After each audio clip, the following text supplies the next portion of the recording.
The deadlift, the purest test of strength and power. But is deadlifting twice your body weight impressive? And is it worth the risk? Let the debate begin. Let's go! Let's do it!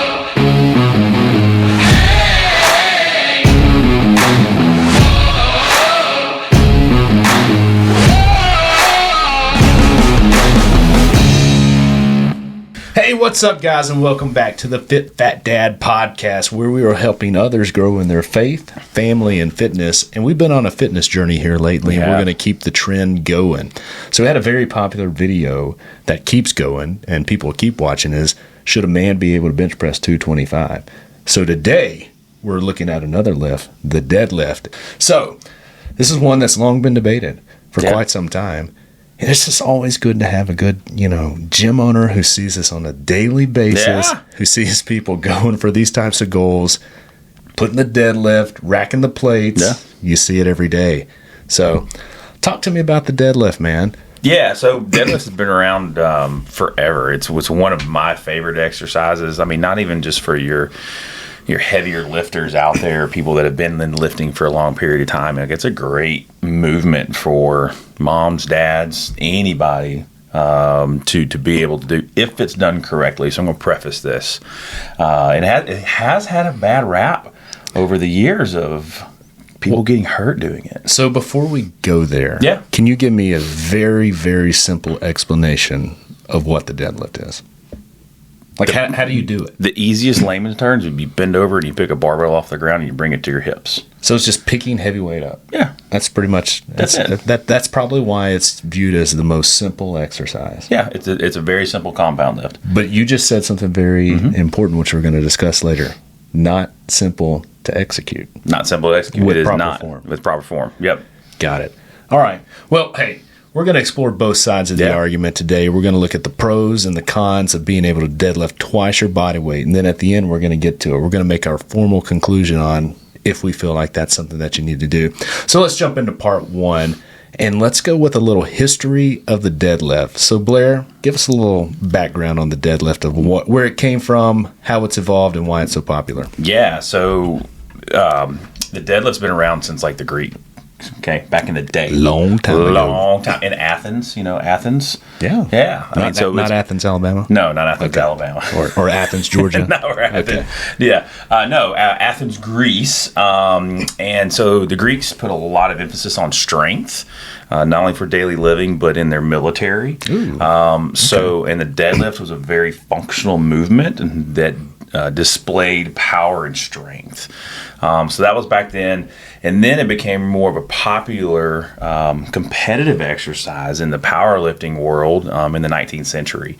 So that's kind of, it's evolved. Okay. Did you know that the deadlift was once called the health lift? I did not know that. Yeah. No. Yeah. That's awesome. We'll dive into the pros and why that was here. Well, and it also makes sense that they used it for military training. I mean, that makes sense. All right. Picking up something heavy on the ground. The health lift. Continue us on the journey of the health lift. Yeah. So in 1920, weightlifting was included as a sport in the Olympics, and the deadlift was one of the three lifts, all right, along with the snatch and the clean. Those have since been separated. So now you don't see the deadlift in an Olympic sport. But it was there in the 1920s. Did you know that? Well, I did not know that, and I guess it makes sense because now the deadlift is a part of those lifts anyways, because you got a deadlift. It is to get it, but it's separated out into a powerlifting movement. Bench, squat, deadlift, and then you have your Olympic style liftings, which is the snatch, and the clean and jerk. Yeah, and now I see it in pretty much everywhere you go. It lives in CrossFit, like it's a staple of CrossFit. Yeah. And then you see variations of the deadlift. You got the sumo deadlift, you got the RDL, you got the trap bar, which is another variation of it. And there's been different modifications of the deadlift that they go across. So anything that's modified that much has to be good for you. Yeah, or it has to be bad for you. No, we're going to talk about it. Oh, okay. I like it. All right, so you're a big fan of the deadlift and being able to deadlift twice your body weight. So let's go on to part two. The pros of deadlifting and aiming for the goal twice your body weight. Take us there, Blair. Yeah, so why I love it is it incorporates so much, multiple multiple muscle groups. Yeah. I can get that out this morning. Yeah. Multiple. But it's the posterior chain is something that is left out in a lot of traditional gyms. Like if you go into a traditional gym, everybody wants to work on the front, right here, the pretty muscle. Because guess what? The biceps, the abs, the chest, that's what people see, right? The shoulders. Now, many people look at your back and your hamstrings and your glutes and things like that unless they just really pop and then you can see them. Yeah. But so much of the focus is up front, but that can lead to potential injury down the road. And you can have postural issues, low back pain. There's all these different issues if you only train the front side of your body. So I guess you could say that's the reverse of the mullet, where it's business up front, party in the back. Yeah, that's right. That's right. Well, because it incorporates multiple muscle groups, right? That means it's a lot harder to lift. Okay, it's an easy movement, but it's a hard movement at the same time. So it burns more calories when you do that. Did you know that? I did. Well, yeah. I would assume based off how hard it is to deadlift very heavy weight. Yeah, it's very functional too. I like to use an example when I'm teaching new people why we deadlift. If you drop your keys on the ground, what are you going to do? You're going to bend over and pick them up. Well, guess what? You just did a deadlift. Yeah. Right? If you pick up your kids and you hinge at the waist, so the deadlift is a hinging movement. So anything where your butt goes back and you bend forward is a hinge. In a sense, you are somewhat firing the same muscle groups that you would in a deadlift movement. Right. Okay. Grip strength is another one. Being able to pick up things because you're actually having to hold on to the weight. Hip mobility, because it is a hinging movement through the hips. Builds your upper back.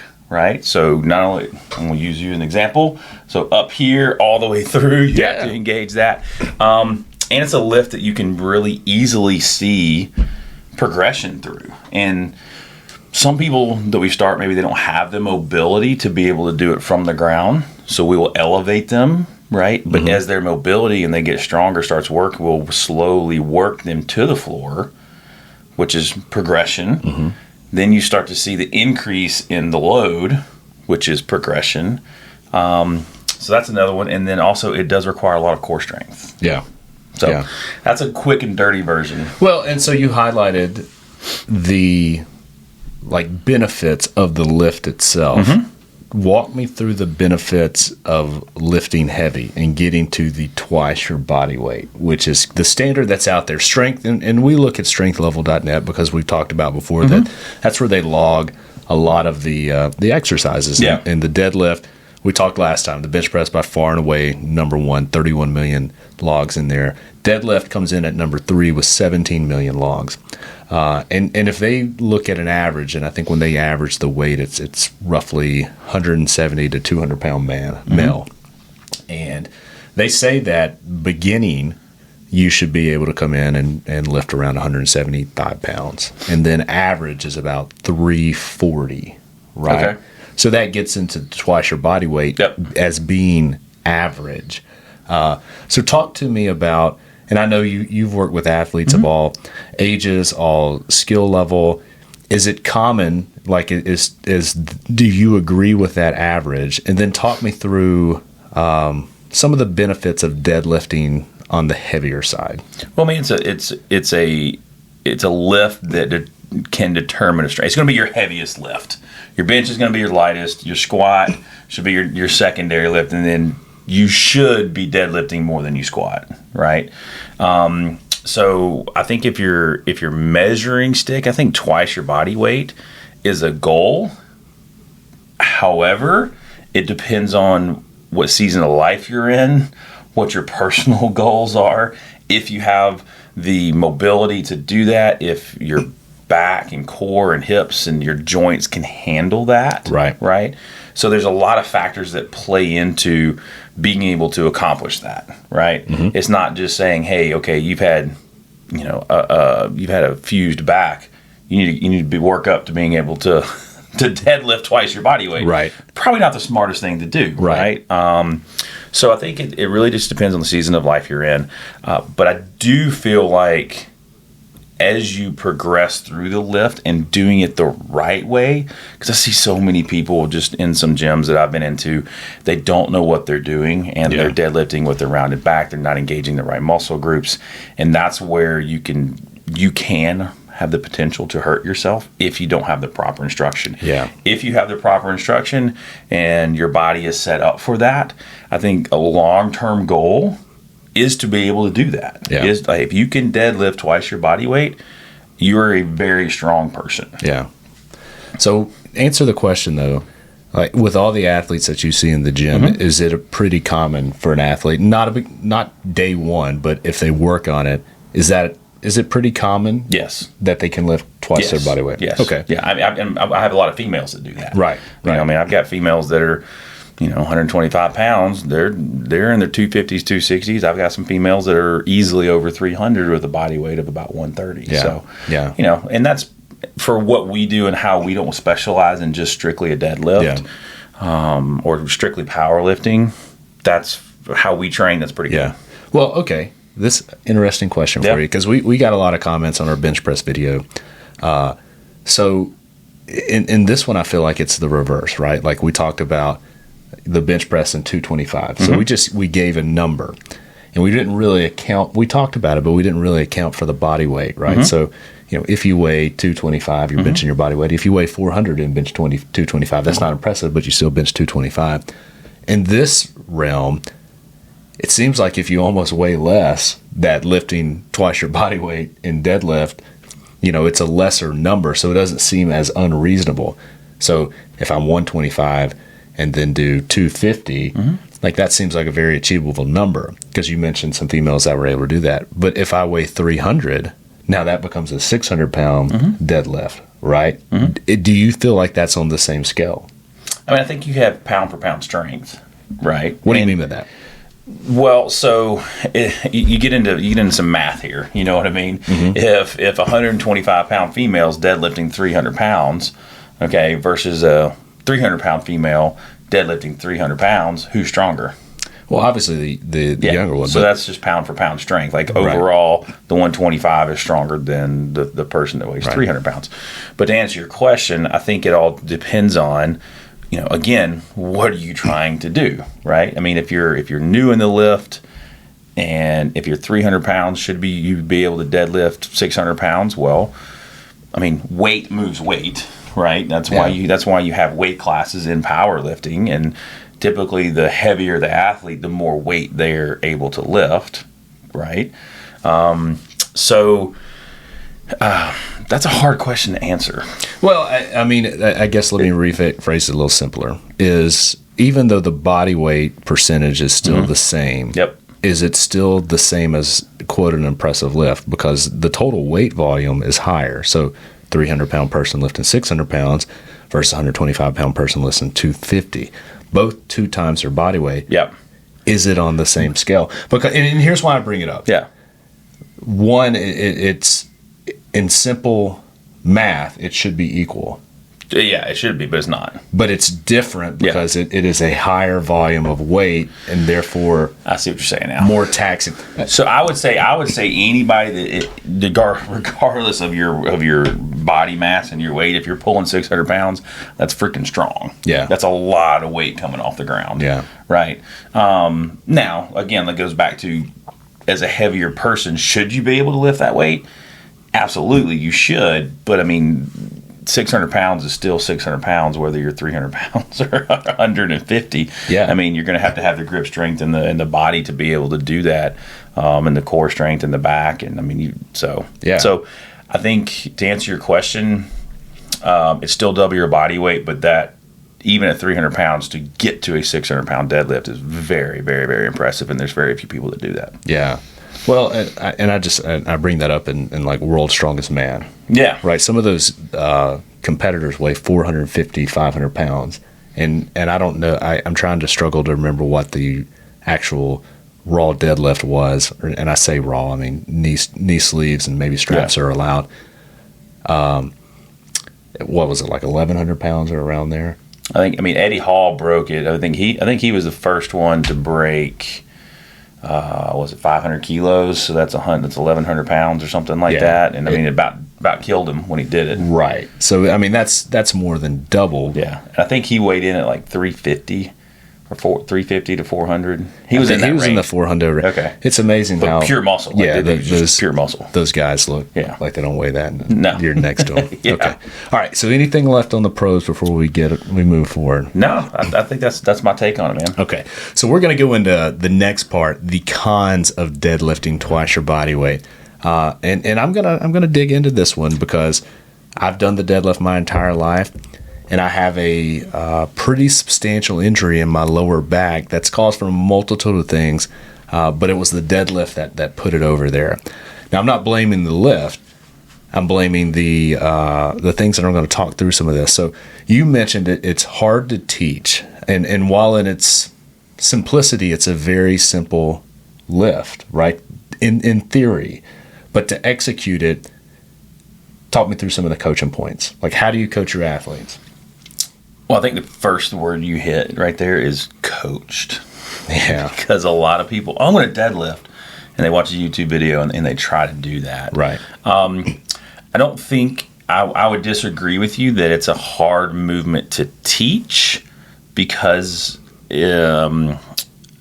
it's not a lot of, it's a very simple movement, right? Mm-hmm. I think where the struggle is for a lot of people is executing it with the proper technique because they don't know what muscle groups to fire to flatten out their back and how to adjust their hip height based on their femur length. Yep. And well, I should have high hips because so and so had high hips. Yeah, but your back is totally rounded and you have longer femurs than him, so you need to drop a little bit deeper, or hey, maybe you need to do a sumo style because of X, Y, and Z.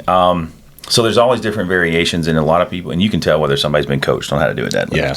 So I don't agree that it's hard to teach.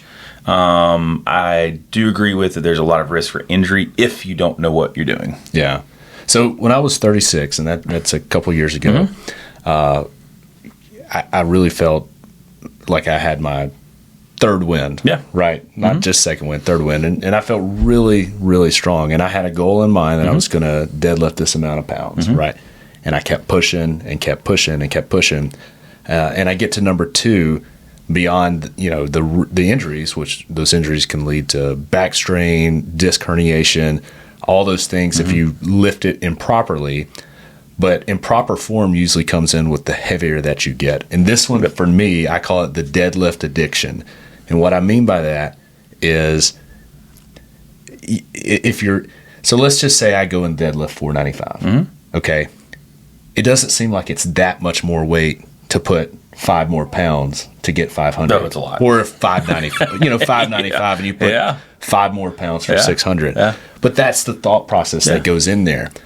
And usually what happens is, like, let's just say that your goal was to hit 395. Well, you go in there and you lift 395 and you do it with pretty good form. Mm-hmm. Okay. Where you're like, man, there's always that felt easy. Mm-hmm. So you go in and that was a maximal lift for you, and right. you add those 5 plates on there, you're more fatigued, mm-hmm. and you should probably wait around to see if you could do it. Mm-hmm. And then the next one comes, and then that back raises mm-hmm. a little bit, and then that strain is placed on the lower back, yep. and you push through it because the weight's moving, and you just grind and grind and grind and mm-hmm. grind and grind. You hit the lift, but the long-term effects of that you're not gonna feel that for a while. Yeah. And so you continue to do that. That's been my journey. Yeah. I keep going heavier, and I think there's a little bit of overtraining, inadequate recovery, because you just kind of gut it out. And that's where I've really messed up, because I would lose form, mm-hmm. I would lose the leg drive, I wouldn't squeeze the glutes, and it would just be a pull that was hinged from my lower back. And the older I get, I realize that those discs, they've had enough. Yeah. So now I literally can't deadlift more. I wouldn't try more than 225 pounds just because my back is so messed up and what I have to have. So in your situation, right? You were a football player, played D1, and been lifting a long time and may or may not have been doing it the right way. You know what I mean? Oh, for sure. And I know you're competitive. Yeah. Yeah, super competitive. So, that's where I think a very big pro is if you don't have a coach or somebody that you surround yourself with, you'd be like, no, let's back off. You know what I mean? But I've also lifted with you. And, we back in the day, we like to get after it. Iron sharpens iron. Yeah, that's right. And, I think retrospectively, that wasn't the right mentality, but you're not going to change that. With I mean, it's going to happen. And that's right. And I don't regret it. No. It just, if I could do it over again, I probably wouldn't have done it. Yeah. So it boils down to, what are your goals, right? Yeah. I mean, I think, when we were, 4 or 5 years ago, I mean, we were competing together and doing things like that, and we wanted to be as strong as we possibly could, and we wanted to go out and win. Feel good, yeah. Yeah, exactly. I think that's a small population in the lifting world. I think most people that are actually in the gym are doing it for aesthetics. Yep. So, and even those that do venture over into the barbell world in a, I would call, quote unquote, a globo gym, some gyms don't allow deadlifting. Not going to mention names, but they don't know what they're doing, and I think that's the biggest thing. Well, getting back to that deadlift addiction, it's also any lift that you're working on getting stronger on, bench press, hang clean, whatever. There's an addiction because you see progress, and then it's almost this, every time I come into the gym, I'm going to work on it. Big mistake. I've done that. I'm going to deadlift every day. And then that in itself, we talked about how intensive of a lift it is, an exercise, and how much muscle groups you're recruiting to do it. So I think that causes the injury too, which causes joint stress on your knees, your back, everywhere, your shoulders, believe it or not, your biceps, just because it's a total body. Total body lift. The last two things I'll hit real quickly is improper methods. And, you see it in the CrossFit competitions where it's deadlift for reps. And they'll do a heavy weight. I've seen them where they'll prescribe 405 pounds for 10 reps. Yeah. And then you're doing all these other things where you're totally blowing up your posterior chain, and you're just asking for injury. And those are high-level athletes doing that, and they get hurt. But then that's programmed at a very – and I get it. Like, there's probably going to be arguments at different gyms, and there are great boxes that coach it correctly and will pull people off the floor for not doing it right. But there's also do your own deadlift, bring your own deadlift day, and there's no visibility on it, and people just get waxed and blow themselves out. And then in sports training, there's just this, and we've evolved and we've gotten smarter. But when I played, it was load the bar up. You've got 40 people around you cheering you on, and they're like, "Let's get it, bro! Yeah. You got this." It doesn't matter, and they don't care. Like, you could look like contorted, and you're pulling it up like one arm up, and you get it, and you're shaking in your body. Like, if your body's sitting there shaking, you're bleeding out your nose. Like, man, that looks cool if you got that weight on there, but that's not good. Well, yeah, again, that's what happened to Eddie Hall, and he about killed himself. Out. Yeah, he did pass out. About killed himself. Yeah, he did. So, hey, fun fact and I looked this up from a physical therapist, and so they were talking about the deadlift, and they were talking about how well, first off, it's time intensive because it takes time to warm up, active recovery, but they were saying to pull that amount of force, that it takes nearly 2 to 3 months of what they call tissue tolerance. So for your bones, your tendons, your ligaments, your cartilage, and any tissue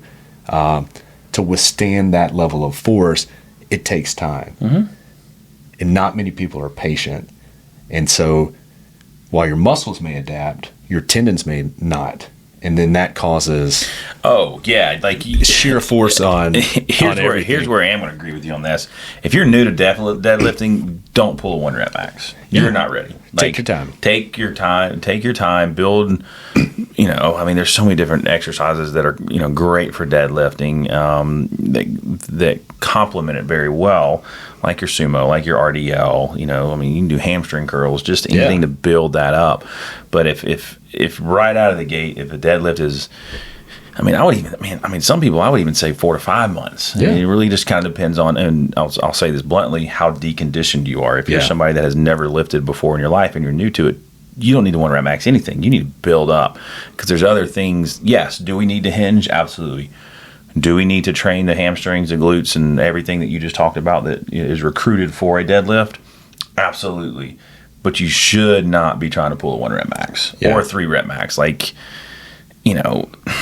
maybe a 5. Yeah. Maybe a 5 or maybe an 8 just to because then you can go off percentages, right? Then you can, if you do, let's say 130 pounds, 5 times, not fast, but just 5 consecutive times, you can do some percentage and some math off of that and kind of get you a rough idea of what you should be able to pull. Yeah. And then you can work off those numbers. But it's a fine line in that rep prescription between staying in a recruitable hypertrophy zone versus building so much in there that you fatigue and lose form as well. Yeah. Oh, yeah. So that's a whole other conversation. We'll say that for the next.